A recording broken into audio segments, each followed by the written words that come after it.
Ang mahugaw nga colon na makadaot sa lawas. Sa kung mahinabo nga mahilo ka og sa kadangatan mag-develop ini sa colon cancer kung ato pasagdan ang large intestine. Ang hugaw nga colon ang pinakauna nga silent killer. Ang kamatayon magsugod sa colon. Mag-inom sang Super Fiber, the fast-acting colon cleansing product approved by the FDA Philippines. Ug para sa mas maayo nga resulta ubanon sa pag-inom ang Life Extension Vitamin D3 kag Super Fiber. Para sa himsog kag maayong digestion, mag-inom kada adlaw sang Super Fiber. Mapalit sa mga butika.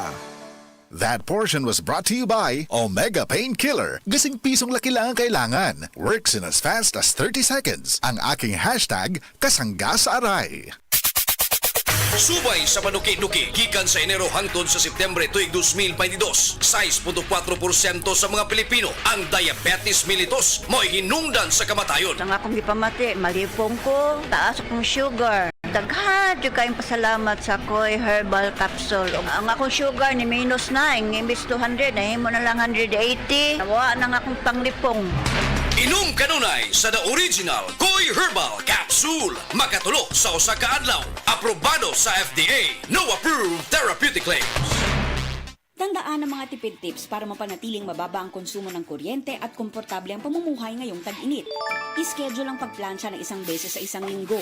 Mas mabuti itong gawin bago mag alas 9 ng umaga at pagkalipas ng alas 9 ng gabi o sa mga oras na wala masyadong gumagamit ng kuryente. Para mas tipid, linisin ang mga aircon filter at condenser kada 6 na buwan at ugaliing isara ang mga pinto at bintana bago buksan ng aircon. Sa masinop na paggamit ng kuryente, masisigurong tuloy-tuloy ang daloy ng kuryente saan man sa bansa. Ang paalalang ito ay mula sa NGCP. Gusto ba ni mo kape pero ga-worry ka kay basig dili ka katog? Don't worry. Available na ni sa mga butika ang Vita D Plus Coffee Mix nga na ay vitamin D3 nga makatabang improve sa imuhang pagtug. Ang Vita D Plus Coffee Mix na may reishi mushroom ug mangosteen fruit extract. Vita D Plus Coffee Mix, may kape na ka, may vitamin D3 pa ka.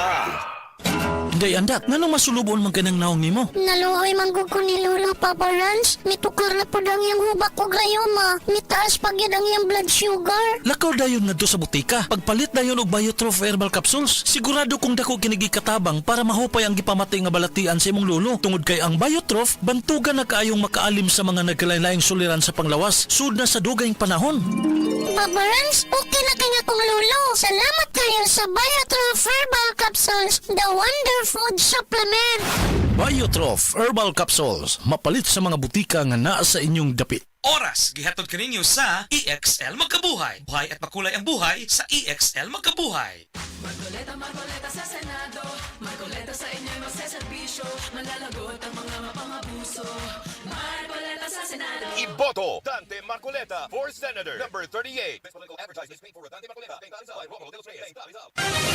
Mga kapanyawan, si Leonora Santos, diabetes. Miinom sa Sed Panyawan Coffee Mix. Ang sugar ko minsan 200 sa umaga. Something 180, nagre-range sa ganyan. Pero nito pong nagpapanyawan coffee na ako. Ang baba po, 134. Binemaintain ko po yung panyawan coffee. Hindi na po tumataas ng ganong kataas. Ako po si Mrs. Leonora Santos. Dito po ako sa Pasig, Metro Manila. 69 years old. Basta tatak Sed Marketing, tatak kining magaling. Pag ayo'y nabasagan, madaling remedyohan. Pagkatapos dikitan, Parang bago na naman. Pioneer Epoxy, pandikit ng kristal, kahoy at bakal, pang-repair ng radiator, Tambucho, refrigerator, martilyo, kutsilyo, gripo, araro, gero, aparador, pampatibay ng bangka, kisame, etc. Pioneer Epoxy, paborito ng bayan. Sa mga workaholic, epektibo ang atong Paragis Bila-Bila Herbal Coffee. Sama na lang ni Roland De La Cruz, nga taga Mati, Davao. Roland De La Cruz, sa Purok Isla, Barangay Central, Purok President. Anong ganahan man kay ka sa kape? Sa Bila-Bila Coffee, laskig ang imong lawas o mayo ang imong lihok. Basta laskig niya kondisyon, makalihok kag may sa trabaho. Kung di ka kainom, magluya na ka? Ragluya-luya, lahi ra gyud. Tungod kay nindot gyud ang Bila-Bila Coffee. Kini ginama sa GFMQ Marketing. Kaysa Paragis Bila-Bila, dili na ka mag-agwanta pa.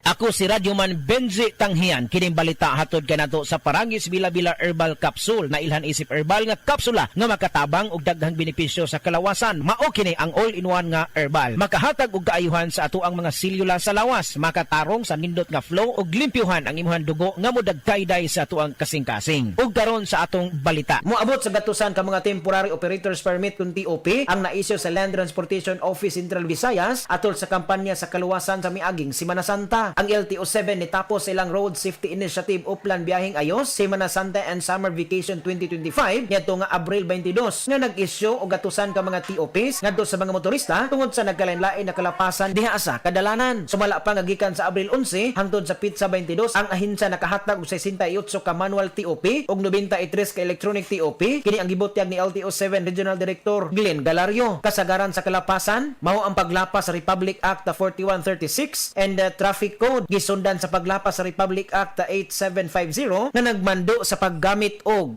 seat belt. Kadtong balita hatod kanato sa Paragis Bila-Bila Herbal Capsule. Alang sa kumpleto nga kombinasyon, gamita lang ang Paragis Bila-Bila Plus Herbal Capsule. Paragis Bila-Bila Herbal Capsule na uban sa pagpangapi sa Paragis Bila-Bila Herbal Coffee ug ang pagpanghaplas sa Paragis Bila-Bila Liniment Oil. Gama sa GFMQ Marketing sa Paragis Bila-Bila dili na ka mag-agwanta pa. Sa dugang kasayuran tawag lang sa 0935-641-0261. Ang Paragis Bila-Bila mapalit sa Didings Pharmacy sa Manalili Street, Cebu City. Bestway Pharmacy sa Mandawi City, Healthway Pharmacy, JV Butika sa Cebu, Mandawi, Liloan ug Osmeña Boulevard. Mapalit usab sa JY Pharmacy sa 32 Osmeña Building, Osmeña Boulevard, Cebu City. Ako si Radyoman Benji Tanghian, DYHP, Tatak RMN. That portion was brought to you by IPI. Your wellness, our passion. Mga kapanyawan, ani ang buhin pag matuod sa kayuhan hatod kanato sa Sed Panyawan Garlic Capsule. Si Ma'am Lolita Longo, nagka-gallstones. Ni gamit sa Sed Panyawan Plus and Sed Panyawan Garlic Capsule. Usa tong kinainom nimo? Sed Panyawan with garlic sir o kaning Sed Panyawan Plus. Mao tong natunaw to ako ang gallstone unya. Ato ako ang fatty liver nag-stop pud og kasakit. Nagbalik og pa ultrasound, nakita didto kay wala naman to ako ang gallstone. Lolita Longo, Barangay Lampugon, Lake Cebu South, Cotabato. Basta tatak Sed Marketing, tatak kining magaling! Hala, anak na anak mo si Coco Martin. Ma, si Congressman Bebot Abilianosa, manggod na. Tungod bayan ni Bebot, daghan ming nakagraduate sa college ka libre. Si Bebot pod ang nakapatukod sa CTU, libreng university o hospital sa bukid. Gusto ko ang tanan makahuman og eskwela aron sila makatabang sa ilang pamilya. Kay bao ka ba anak nga si Bebot Abilianosa ang nagpadako sa St. Anthony Hospital. Pinaagi sa balaod og balaod pod ang iyang buhaton aron mahimong National Hospital ang CCMC. Gusto ko tiwason og padak-an ang CCMC aron kitang tanan healthy. Congressman Bebot Abilianosa sa iyong dukulon kung puutan pa. This political ad is paid by Bebot Abilianosa. Mga higala, may adlaw ka natong tanan! Kini si Kuya Gulyat ninyong adunay na ilhan nga lamian kaayong tabliya, ang Don Pipi Tabliya. Sa kaumutong kalami, walay mudili, sa Don Pipi nga tabliya, kini mao'y paborito. Mag-Don Pepe. Don Pepe Tablia!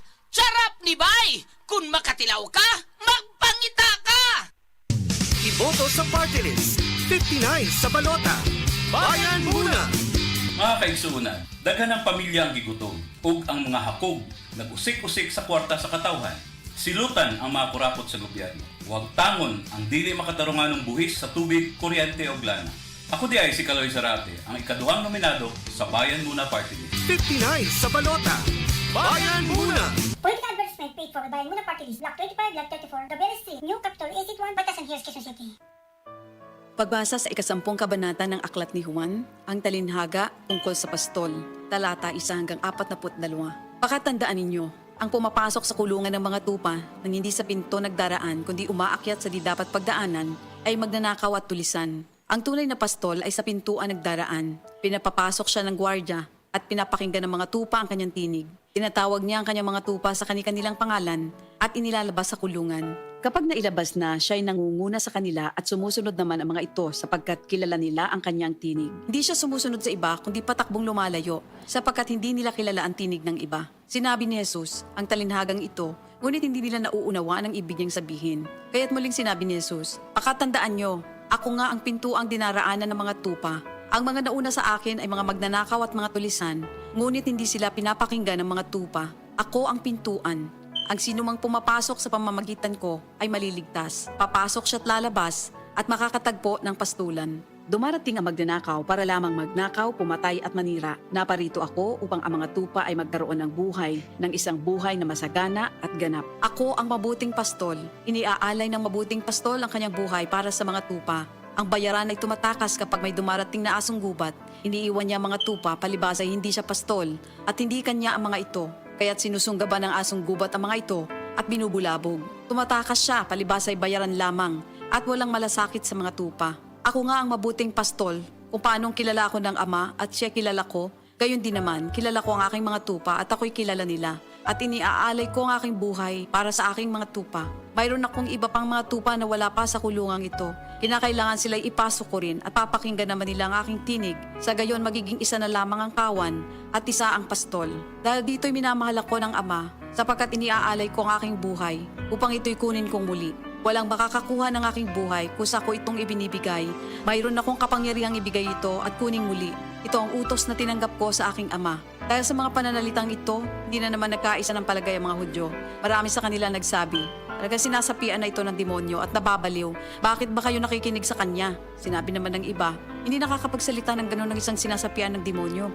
Nakakapagpagaling ba ng bulag ang demonyo? Taglamig na noon at kasalukuyang ipinagdiriwang sa Jerusalem ang pista ng pagtatalaga ng templo. At habang naglalakad si Jesus sa templo, sa portiko ni Solomon, pinaligiran siya ng mga Hudyo at sinabi sa kanya, "Hanggang kailan mo ba kami ilalagay sa alanganin? Kung ikaw nga ang Kristo, sabihin mo na ng tuwiran."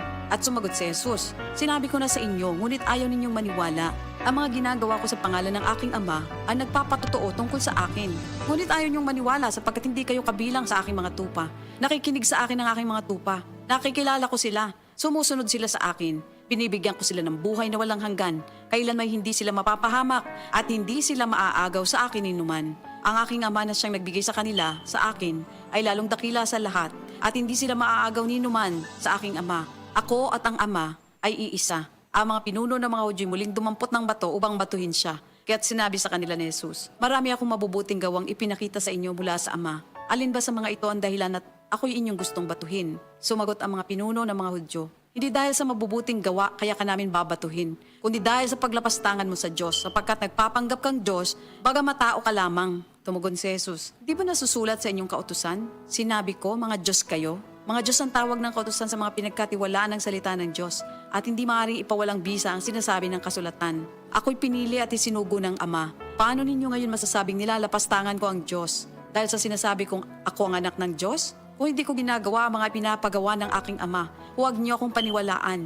Ngunit kung ang ginagawa ko ay ang mga ito, paniwalaan ninyo ang aking mga gawa kung ayaw ninyong maniwala sa akin. Sa gayon matitiyak ninyong nasa akin ang Ama at ako'y nasa Kanya. Kaya tinangka naman nilang dakpin si Jesus, ngunit siya'y nakaalis. Muling pumunta si Jesus sa ibayo ng Jordan sa puok na dating pinagbautismohan ni Juan. Habang naroroon siya'y maraming lumalapit sa kanya. Sinasabi nila, si Juan ay walang ginawang himala, ngunit totoo ang lahat ng sinabi niya tungkol sa taong ito.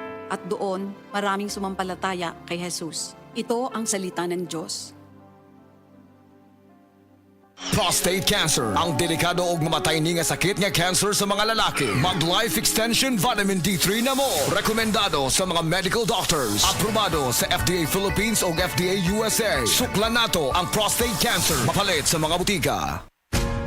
Ayaw si Piata pagpaminaw sa balitang yutahon sa Sieti, ang inyong mga kabukiran, inyong kaugmaon, ang among focus, kaugalingong yuta para sa bukas na masagana. Dinhilang sa balitang yutahon sa Sieti, matag Sabado alas 5 sa hapon hangtod sa alas 5:30 sa hapon, makita usab sa DYH Parliament Cebu Facebook page. Para sa uban pang updates, i-like, follow ug share ang official DAR Facebook, Instagram ug YouTube accounts ng PH Official sa Facebook DAR 7 Central Visayas o sa official DAR website www.dar.gov.ph.com. Hatod kaninyo sa Department of Agrarian Reform.